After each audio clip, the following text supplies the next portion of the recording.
To this now, the Border Management Authority says its drone technology is yielding positive results. A 61% increase in the number of interceptions and arrests was recorded during the Easter period. Newzroom Afrika's Katleho Sekhotho spoke to a BMA Commissioner, Masiapato, and filed this report. Thank you so much for your time.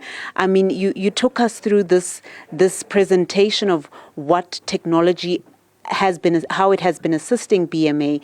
Just take us through, Commissioner, going forward, do you see more arrests happening during the December festive period going into next year, as well as you mentioned the G20?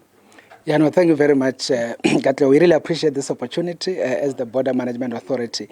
Yes, indeed, the drones had been a very, serious game changer in terms of the work that we do. As I've indicated, they actually enable us to be able to see.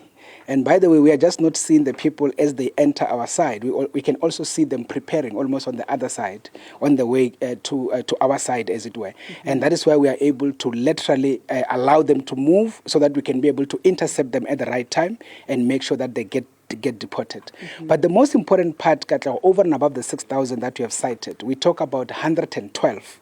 Which the majority are facilitators that we have arrested.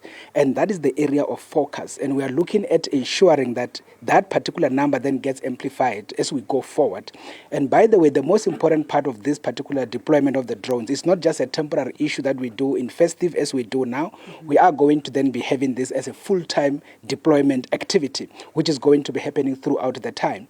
So based on your question, yes, we are expecting more of the arrest. But we don't want just to have more arrest. We want people to stop attempting to enter the country illegally. That is our objective. So if people know that they're going to be seen, if people know that when they facilitate, they're going to be arrested on the South African side, they will definitely stop. And ultimately, we have less and less illegal migration. And that is our objective. Mm-hmm. Now, Commissioner, take us through this phenomenon of the facilitator. You did explain it there, but just take us through it again, how it works perhaps at the ports of entry, outside the ports of entry. What is a facilitator? Yeah, you see, facilitators are people that actually assist people to be able to cross into the country illegally. So if we can talk about Bait Bridge, we can give scenarios about every other port. But if you talk about Bait Bridge, the first thing that they do, especially during this time when the river is, there's a lot of water. Yeah. So at that time, what they do, they have some makeshift boats. They put people into the boat. They can put around 40 people into that particular boat. And after putting 40 people, each one pay 400 rands. Mm-hmm. So on that basis, they make them to cross, the Limpopo River into our side.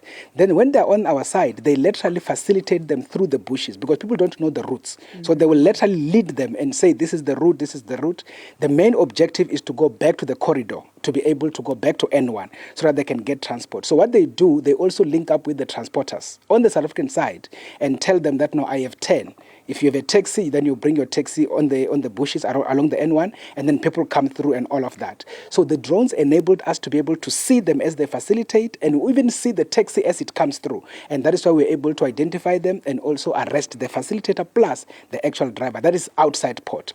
Inside port, we have started to mitigate that because before we could bring access control at the entry gates into the port, before people will just walk into the port. So when they are in the port, they will facilitate people into the port and get them to go and get their passports stamped illegally and end up coming into the country. Mm-hmm. We have started to mitigate that, and that is why we've started to put our border guards at the entry gates and make sure that no person is allowed in the port, because remember, a port is a national key point. Nobody is allowed in the port unless they are a legitimate traveler with requisite documents. So that has started to assist us in as far as that is concerned. So we are actually amplifying this thing going forward. The two arrested officials at Bait Bridge, our officials, they were actually doing the same, trying to facilitate people in, but because of the measures we've put in, they were identified and they were arrested on the spot.